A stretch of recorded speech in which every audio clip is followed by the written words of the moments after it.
Hello friends, welcome to CEC Live Lectures. Dear friends, today in this session we are going to continue further in our series on inequality and difference. Dear friends, we have conducted a ample of sessions under this series and all the lectures are uploaded for you on the YouTube. As I already told you that we are going to continue further. So today we are going to talk on caste, class and inequality, and for the discussion on the topic we have with us in our studios Dr. Shruti Vip. Dr. Shruti Vip is Assistant Professor in the Department of Political Science. She is a Assistant Professor in Department of History, PGDAV Evening College, University of Delhi. Dr. Vip has immense experience in the area of academics, so let's take advantages from her experiences and let's try to understand today's topic in detail, that is caste, class and inequality. Hello ma'am, welcome to the lecture. Hello Gitika. Thanks a lot for giving me this opportunity.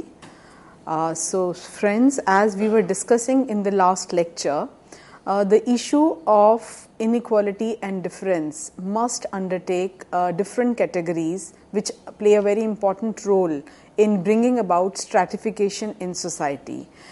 So in today's lecture also I would be continuing with the issue of caste, but in addition to caste I would also be touching upon the issue of class and how both these categories kind of act and react on each other, thereby further creating divisions in society. Now, before we proceed further with the issue of social exclusion and with the whole idea of stratification, let me continue with what we were discussing in the last lecture, that is related to Dr. Bhimrao Ambedkar. I had introduced the idea of struggle that was encouraged by Bhimrao Ambedkar and how this had and it continues to have great impact on today's Dalit politics also. So if we look at his life and times, Bhimrao Ambedkar was born on 14th April 1891 in Mahar caste, which at that time was considered as one of the untouchable caste.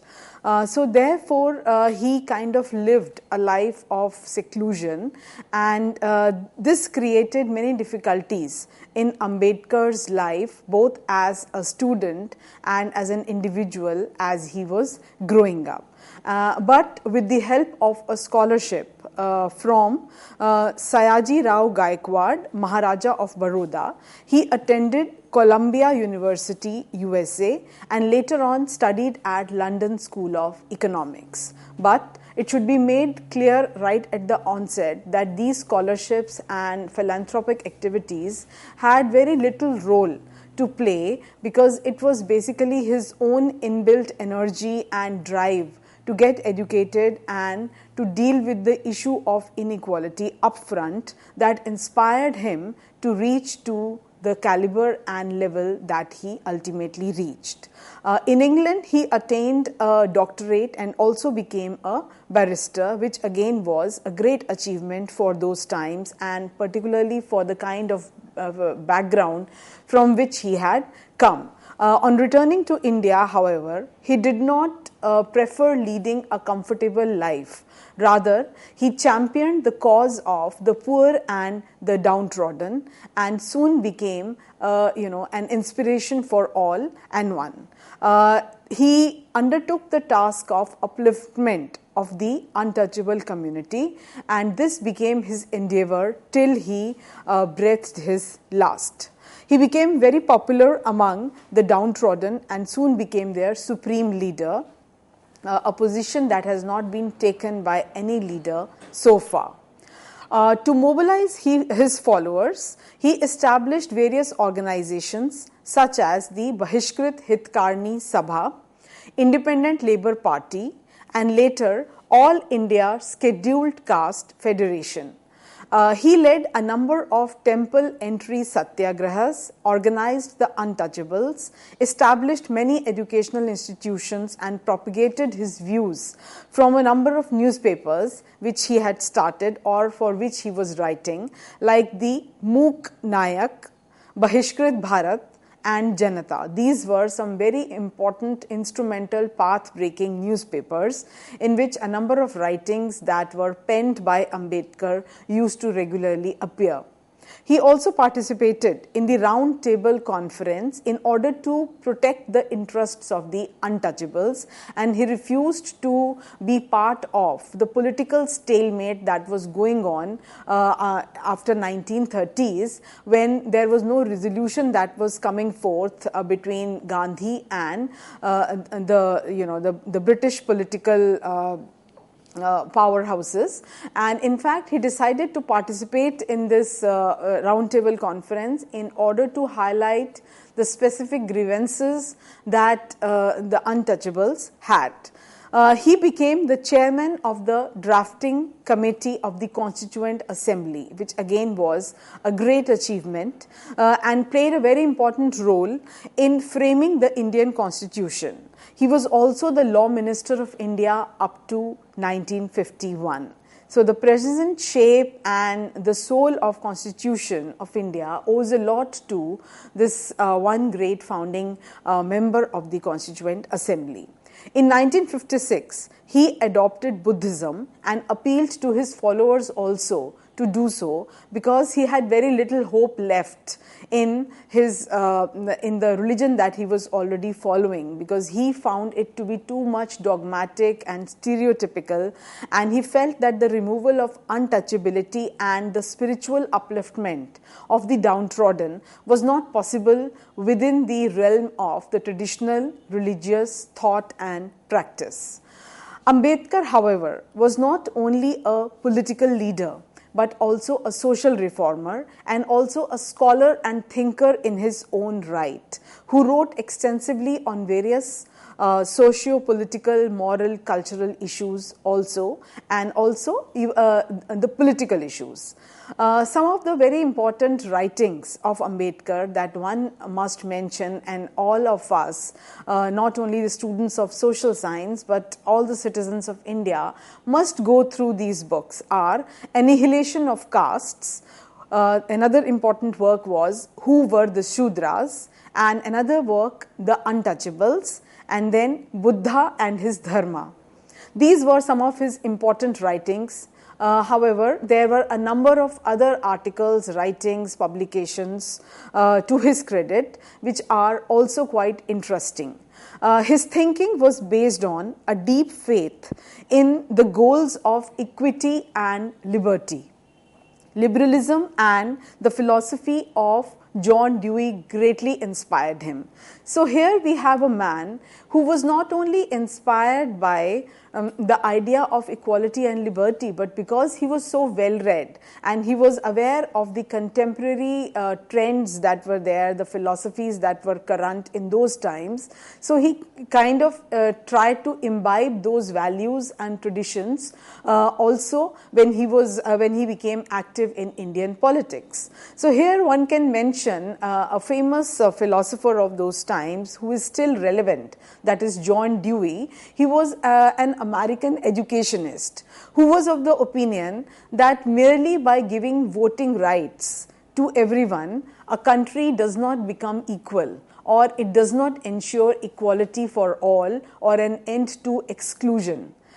In order to bring about greater justice, it is also important to think of the larger goal of benefit of humanity and also certain democratic principles and values. And this was going to be achieved not only through the political way of granting everyone right to vote, but also through transformation in education, transformation in the way thought processes were taking place, and to bring about change in the ground reality, to bring about change in the village system. This was quite relevant for India. So therefore, by talking about such personalities, Ambedkar not only showed his wider horizon, but also his practical approach. Then some other important philosophers and thinkers who greatly inspired Ambedkar were, of course, Buddha and also Jyotirao Phule. They greatly influenced Ambedkar's ideas on society, religion, family as well as morality. His political views were also influenced by his legal profession, by his legal approach, and therefore he was not going to be bogged down by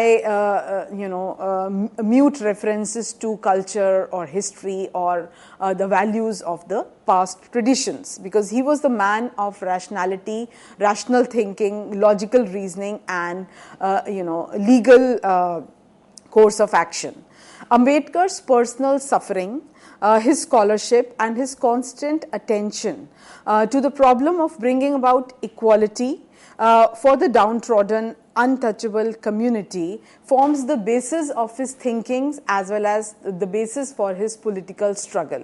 And the greatest lesson that he gave to Dalits was that much more important value that they have to imbibe in their self was the political struggle. So even more important than education or economic equality or moral upliftment, according to Ambedkar, the most important factor that could bring about change in their lives was political mobilization. And unless and until they started participating in politics and they started thinking independently of the upper caste leaders and upper caste dominated parties, a positive change would not really come in their lives. And this is for all of us to see. The way Dalits are getting mobilized and they are becoming politically more active, this is also bringing about a positive change in their lives. Now, coming to the issue of caste and politics in independent India, a reference here can be made to how the success of the Nehruvian era premised on the Congress system. It was based on the Congress system where an English-speaking upper caste elite continued to act as patrons even after independence. And who were the clients? Of course, they were the poor and the downtrodden, who were not as well read and as resourceful, and they were not as powerful. So they all belonged to the backward castes, and they continued to function as the clients for the patrons who were invariably leaders belonging to the upper castes. Now, this elite was for most part uncomfortable with the caste identities, and they were very peculiar caste class linkages that were forged, in which the upper class and the upper castes functioned in politics as the rulers, as the leaders, as the appropriators of the ideology, and they also self-proclaimed and identified themselves as the ruling class. And this trend continued for several decades. However, after Nehru, and also after substantial economic gains that were made by some persons belonging to the lower sections of society, the lower caste groups started coming of their own. They started reinstating their own identity, started declaring themselves independent of the leaders of the upper castes, and then from 1960s, 70s onwards, the change started appearing in Indian society. Now, this can also be linked to the emergence of regional politics and how regionalism became an important strand which manifested itself in the form of emergence of various regional political parties. For example, in the 1960s, such as the DMK in Tamil Nadu or the Bharatiya Kranti Dal BKD in UP and Bihar. These were largely expressions of lower caste political aspirations as well as regional forces which were at work, which had silently been crushed after 1947 in name of nation building and in name of unity and integrity of the country. So therefore, now the next important discussion point would be the idea of a political caste. So changing the meanings of Varna that were linked to power historically and how these could be explained in the present context. Caste-based politics today, with labels such as forward and backward, as well as a number of horizontal alliances between different caste-based bodies, focus largely on modern forms and demands of electoral politics. So they are no more driven by the notions of purity and pollution, as was the case in the past, even till the colonial period. So now the trend has changed, and it is now the game of power, the game of numbers, which is far more important and decisive factor. This became most visible at the national level of politics during the post-Mandal era. And how 1990s became a very important decade as far as the mobilization of OBCs was concerned, and their role and participation became the mainstay of Indian politics from 1990s onwards. Now, Dalits in post-independence India, the role played by Dalits in post-independence India and also their mobilization, however, still depends on a number of factors. One important factor that continues to exist, though not in a very visible way or in a very direct way, but in a more subtle way, that is the everyday forms of discrimination and exclusion. So despite legal equality and despite Constitution of India granting equal rights to all irrespective of caste, class, color, creed or gender, there are everyday forms of exclusions, humiliations, and these are increasingly being experienced by Dalits, especially in some of the rural areas and in various institutions also, as one can infer from the news that keep coming now and then. Dalits remain among the poorest, most marginalized and exploited groups in contemporary India, despite so many decades of independence and so many rules and regulations being laid down from time to time. Then another important category which must specifically be analyzed with reference to Dalits is gender. Because not only did caste value direct gender roles, lower caste women in particular, Dalit women bear the brunt of patriarchal mindset, and the burden of caste and gender inequality falls doubly on the shoulder of Dalit women, which can be seen from the kind of atrocities that are reaped on them, not only from men of their community, but even from men of the other communities. Then another important factor and entry point to any kind of discussion when for Dalits is concerned is the issue of education, because the recent research and data analysis points out to the fact that how education is still lagging behind among the Dalit groups. But at the same time, both education and reservation, the way they have been carried forward through various government initiatives has also benefited them, and the group as a whole is going to benefit if more active perseverance of education is carried on. Carrying forward the issue of caste and contemporary politics, a very important observation is that a range of lower caste political mobilizations ended the upper caste hegemony over Indian politics, and the trend again became very strong from 1980s onwards, because now national parties had to negotiate directly with lower caste associations and groups who became far more vocal, they became far more organized and mobilized into socio-political collectivities. So now they were no longer lone survivors of the Varna system, rather various collectivities emerged, and these collectivities were largely mobilizing people belonging to their socio-political groups, and so therefore now it was no longer possible for the so-called national parties to continue at the center without taking into confidence and without taking into consideration the specific demands and the specific focus on these newly emerging socio-political collectivities. So therefore, it was no longer sufficient to carry on with the upper caste, upper class, middle class, elite dominated groups, and this newly emerging Dalit identity became a very important game changer in Indian politics. Many political parties attempted to appropriate, however, Ambedkar to their agenda without genuinely believing in the principles that he was always fighting for.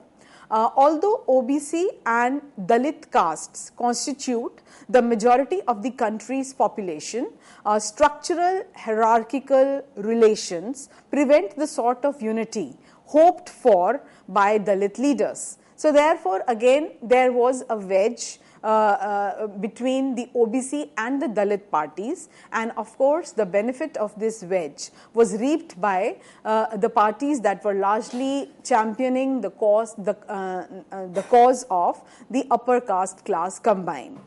Caste has proven to be both a farce for greater political inclusivity, yet it also prevented the consolidation of India's subordinated population. So therefore, this subordination of a large category of population, particularly the marginalized sections of society, though the trend has started changing, but still the issue of marginalization continues, and still a lot needs to be done, and therefore Ambedkar and Phule continue to remain as relevant today as they were during the 19th and 20th centuries.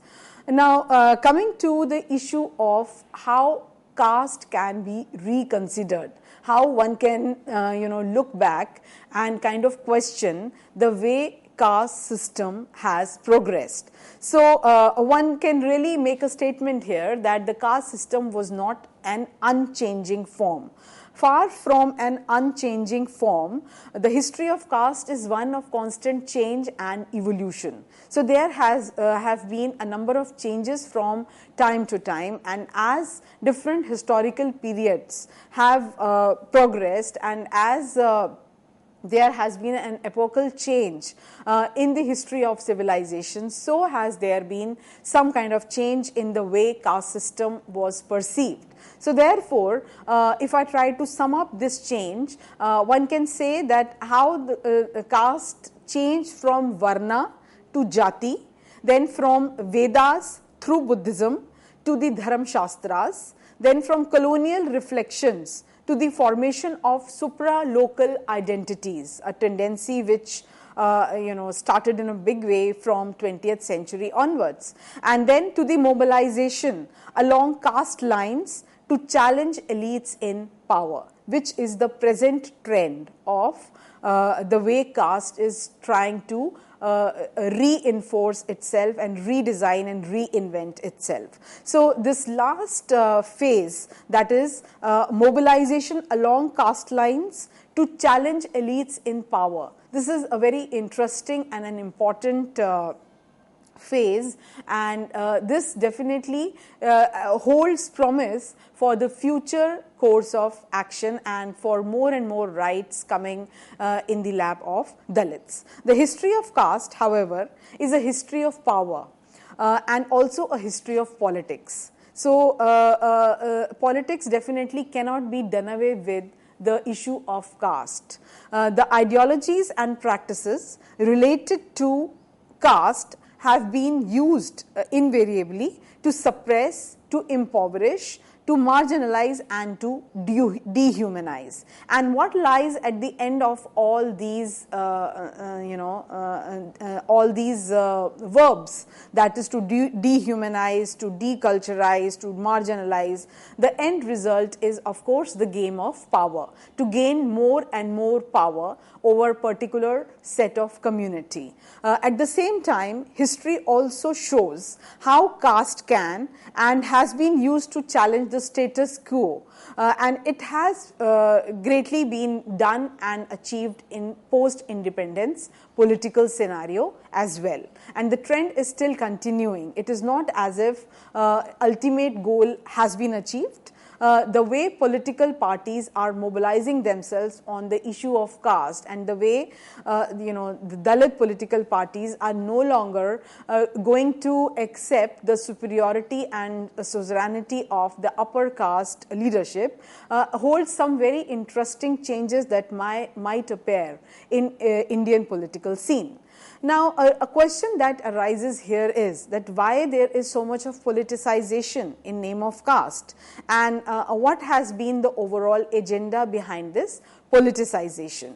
Reservations, of course, provided some jobs, but pervasive everyday forms of discrimination made political mobilization very essential. So therefore, while after independence, due to greater focus on education and jobs, reservations, etc. for the marginalized sections of society, all these did come their way.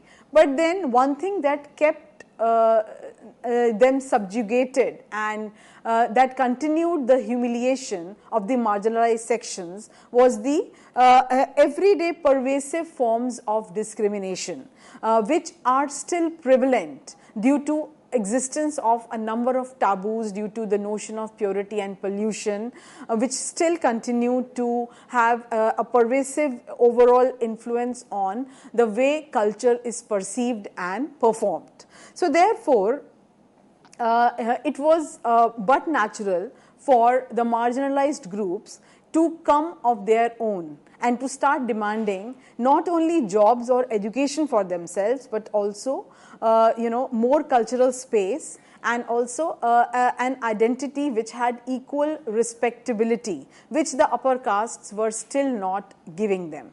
So therefore, it was very essential for politicization to take off in a big way, and this is what exactly happened. Breakdown of the Congress system signaled by the BAMCEF, a party that was started by Kanshiram in 1978, that is the Backward and Minority Communities Employee Federation.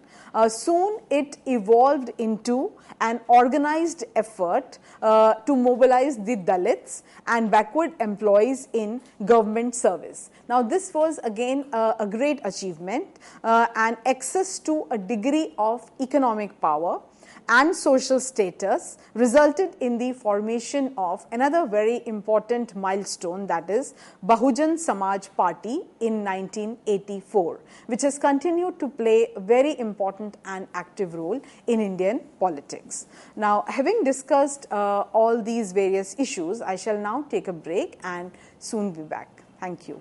No, thank you, ma'am. Thank you so very much for giving us this session. Friends, we are back after a short break. You are requested to be with us. Thank you.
Hello friends, welcome back to this session. Friends, as you know that today we are continuing further in our series on inequality and difference.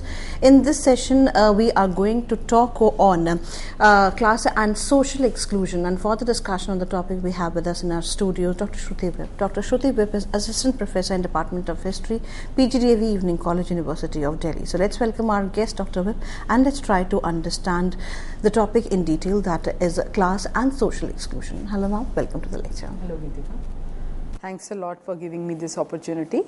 Right now we will be discussing as to what is the influence of class on caste, and also how social exclusion is something which gets replicated both due to caste and class factors.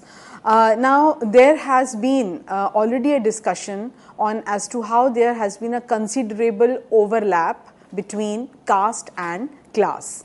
Caste, why this overlap? So if we look at this and we question that why is there invariably this overlap between caste and class, there are a number of factors that one can talk about. For example, access to land, access to education, and access to skills or commodities. Now, if we take into consideration these three factors, then we can conclude as to why there is so much overlap between caste and class. When jatis with traditional lower varna status had these, they could and did exercise power, and some sought higher varna status. For example, Marathas during 18th century in Western India, they claimed a higher varna status for themselves when some kind of census records that were going to be maintained, and this demand was raised all the more during 19th century. And then Nadars also of South India raised a similar demand during 20th century. Then one could also link the later rise of middle peasants and OBCs to their increased economic power. So therefore, when a caste comes to amass greater wealth, greater resources, it starts demanding for itself greater, not only greater political power, but also a higher ritualistic status. Now, with this, we come to our next entry point, and that is the issue of exclusion, social exclusion or economic exclusion. Now, if we look at the groups that have largely been excluded, one can definitely talk about Dalits as well as a number of tribal groups. How Dalits and tribals have remained excluded from significant economic gains, not only in the past, in the pre-colonial period, then even during the colonial period, and then even in the contemporary times. So, in the past, they were laborers, very rarely landowners. They were very rarely, or they were never they belonged to the zamindar caste or class, and they were often the most degrading, and they performed the most degrading and servile occupations, which no other caste would agree to perform. So therefore, after independence, a steady practice of affirmative action was adopted as a very important, carefully planned out strategy in order to help the marginalized sections of society to come out from this period of slumber and inequality. And therefore, from 1950s, the whole phase of economic upliftment as well as social upliftment took into consideration how and why this reservation policy should be started, should be continued in order to do justice for the so many centuries of injustice that had existed in the past.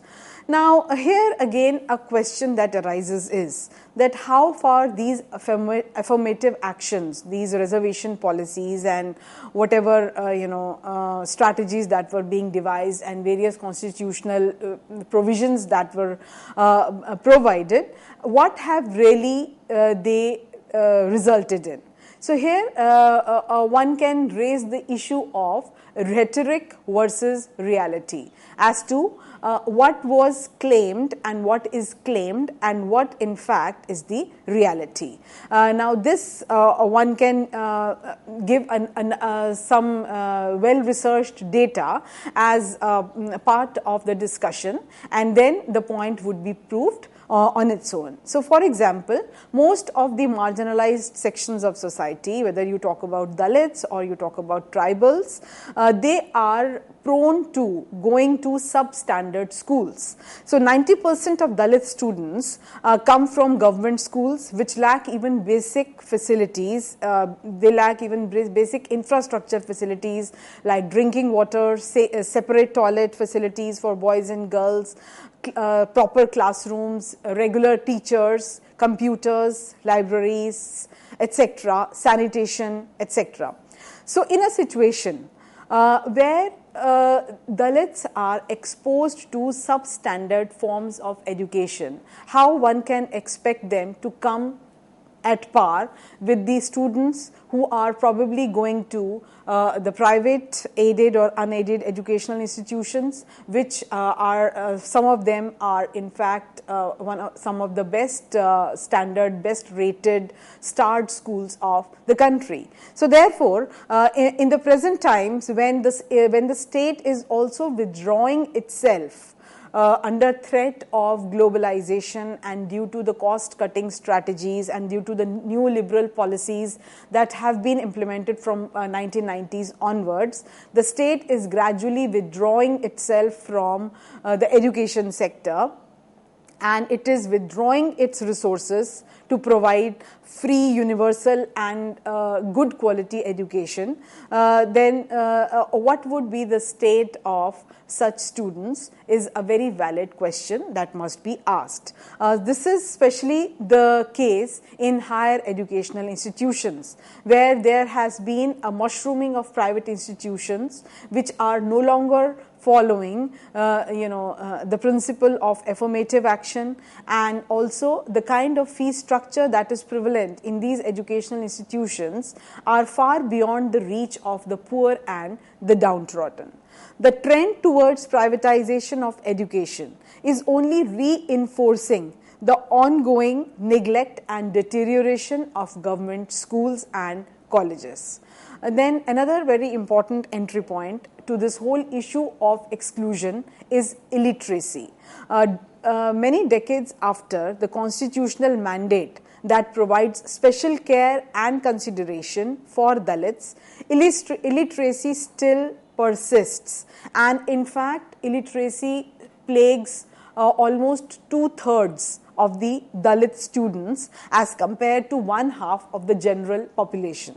So this again is a very worrying factor, and which shows that a stratification continues to exist despite so many efforts that are being in place from 1950s onwards. The literacy gap between Dalits and the rest of the population fell merely 0.39% between 1961 and 1991. So there was very little advancement as far as education among Dalit students was concerned, and it was merely 0.39% for a period of almost 30 years. Now, if we look at the primary school enrollment among Dalit children in 1993 at the primary level was as low as 16%, while among non-SCs it was 84%. Again, the data shows that how a lot needs to be done in this regard. The dropout rate is also highest among the Dalit students, and that too highest among the Dalit girl child as compared to the non-Dalit students. Now, this differential not only exists in data pertaining to enrollment or access to education, but it also pertains as far as wage differentials are concerned. By wage differentials, I mean to say that the wage that is earned by a marginalized section of society, a member belonging to a marginalized section of society, and the wage earned by one belonging to the upper caste and class hierarchy. Now, NSS 2004-2005 data shows significant wage gap that exists, and this wage gap cannot only be explained in terms of education or caliber. There are a number of socio-cultural factors that are very important to be taken care of. So wages are probably influenced by the occupation more than anything else, which proves the point that it is still Dalits are still engaged in very low paying kind of traditional jobs, whereas rest of the society is gradually getting more trained and they are gradually becoming more affluent thanks to their their being better skilled and better educated and qualified to get more suitable jobs. Most of the Dalits are concentrated in low-end jobs, even in the public sector. This again is a worrying factor because despite reservation, there has been a clear-cut ghettoization of Dalits in particular kind of jobs. Recent research again shows that similar stereotyping and ghettoization is found even in the private sector. So the private sector, which has been mushrooming post-globalization after 1990s, again, though it has opened its gates to all, and the job opportunities are definitely not limited on the basis of caste or class. But then if we look at the kind of stakeholders which are involved in these multinational companies and their expectations, and they are always on lookout for young, well qualified, well groomed, English speaking individuals. So here again Dalits take a back seat, and the small labor market transition for Dalit men over time has been more out of casual labor into self-employment.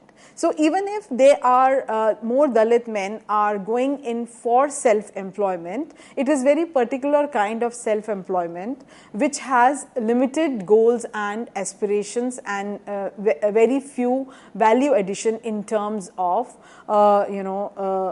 economic factors are concerned. An increasing supply of educated Dalits may be leading to shortage of reserved and salaried jobs. This again is a reality which is for all of us to see, that how the shrinkage of the public sector has resulted in creation of very few jobs, and for these few jobs there are probably a far more greater number of educated Dalits who are ready to take off. But since the jobs are limited, so unemployment among educated Dalits has also been a problem that has seen a rise in recent years. Almost half of unemployed Dalits men engage in manual trade, and also they have very poor access to credit as well as networks. So due to lack of sufficient credit facilities, due to a particular kind of family backgrounds, and due to shortage of resources at hand, they are not really able to think big or dream big, or really able to invest in a way that they can enter big business, or they can make use of the way economy is opening up. Then another disturbing trend has been a kind of stereotyping that has appeared in the private sector hiring.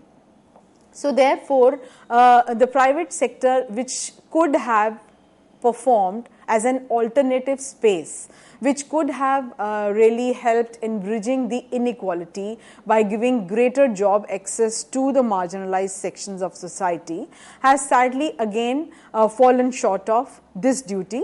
According to a research pointed out by Deshpande and Newman in 2009, most of the hiring managers of the MNCs universally ask questions on personal family background, and also these are the kind of questions which have nothing to do with the kind of skill or the kind of technical training which that person has. But still, they end up asking personal questions about family backgrounds, about the way they perceive themselves as part of their family, and how much they are able to change themselves. So these kind of uncomfortable questions definitely put Dalit interviewees at greater risk. Reinforcement, now this also results in reinforcement of upper middle class professional ideal and also culture and values. Dalit students perceive a hidden agenda, they get offended, and they perceive a hidden agenda in the family background questions. But for the upper caste students, these questions are always welcome because they get a chance to throw their weight around as to how their father is so and so and how their grandfather is so and so, whereas these Dalit students have nothing to boast of and they are not really able to come out with very convincing and interesting replies. So, having discussed how the private sector also needs to do a lot in order to bring about a more positive change, I would now like to discuss the key issues that emerge from our discussion on caste and class. One major issue is that poverty level, a high poverty level is concentrated in some groups, and greater analysis must go into why this is so. Then social, ethnic, cultural, gender, race, religion and other group identities must be taken care of while devising any state policies and programs, and also while researching as to why poverty is high among certain categories. Then there is also a need to question use of social exclusion framework while devising various policies and programs. Then one also needs to undertake an understanding of the consequences of exclusion on poverty, as to how poverty can be reduced with greater efficiency if these exclusionary networks are broken down. Also, one has the social scientists have to provide remedies against exclusion for poverty reduction. Again, this cannot be only at the level of rhetoric, but also at the level of practicality, at the level of reality. Now, conceptualizing the whole idea of social exclusion, in plain terms can be described as denial of equal opportunity. So, unless and until opportunity is equally provided to all, this does not really mean that everyone is equal to do anything.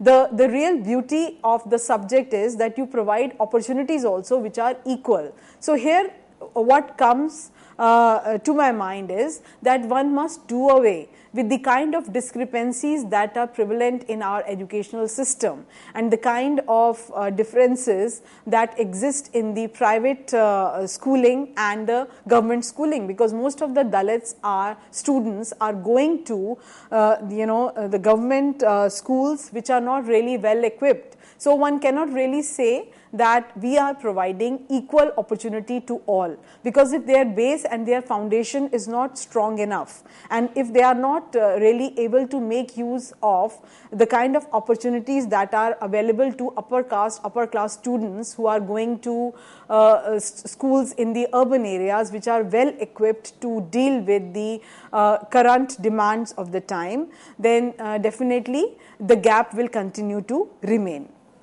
Then now this the whole concept of social exclusion, which begins from equal opportunity, is to be understood with reference to a number of factors. For example, social relations. So social exclusion is definitely embedded in social relations. Then it also involves a denial of access to sources of income, resources, education, civil rights, governance. So if we are depriving any group from all these, then definitely we cannot really talk of equal opportunity. Then social exclusion also operates through market as well as non-market transactions, because unless and until Dalits are well versed in the kind of market transactions, and this can happen only through education, through computer literacy, through greater networking, things cannot change overnight. Then also one needs to take into consideration individual exclusion versus group exclusion, and both act and react on each other. Now, what have been the consequences of exclusion? Let us briefly discuss that. First of all, the consequence of exclusion is not only on society. It is not only on the way society performs or the way stratification, the way social stratification takes place. It also has an impact on economic growth. And discrimination leads to imperfect growth mobilization. It leads to imperfect market situation, and imperfection brings less than optimum allocation of resources, and also less than optimum allocation of achievements. So therefore, any kind of discrimination in the long run is not for any use of for the economy. Economic outcome, if it is less than optimum, that also becomes a major stumbling block in the growth story of a country. Then another serious issue that needs to be tackled is the issue of unemployment, which again does not really bring with it the kind of growth strategy that could be devised if there was no unemployment. Then another issue that is not particularly related to economic factors, but which has far more greater connotation, political connotation, social connotation, is the issue of civil rights and the lack of participation. If a majority of population is not really participating in the civil initiatives or in the progressive ideas or in the political mobilization, then definitely it is a loss for the country as a whole. Now, another valid question that arises here is, how are people excluded? If there are constitutional provisions in the place, if there are policies and programs in the place, then why do people get excluded? So exclusion occurs when powerful groups of society create institutions and promote behaviors that reflect or enforce current social attitudes. So therefore, one needs to question the kind of institutions that are existing and what needs to be done in order to do away with the kind of strategies that have been followed by them. And there needs to be no compromise when one is kind of reviewing the existing system.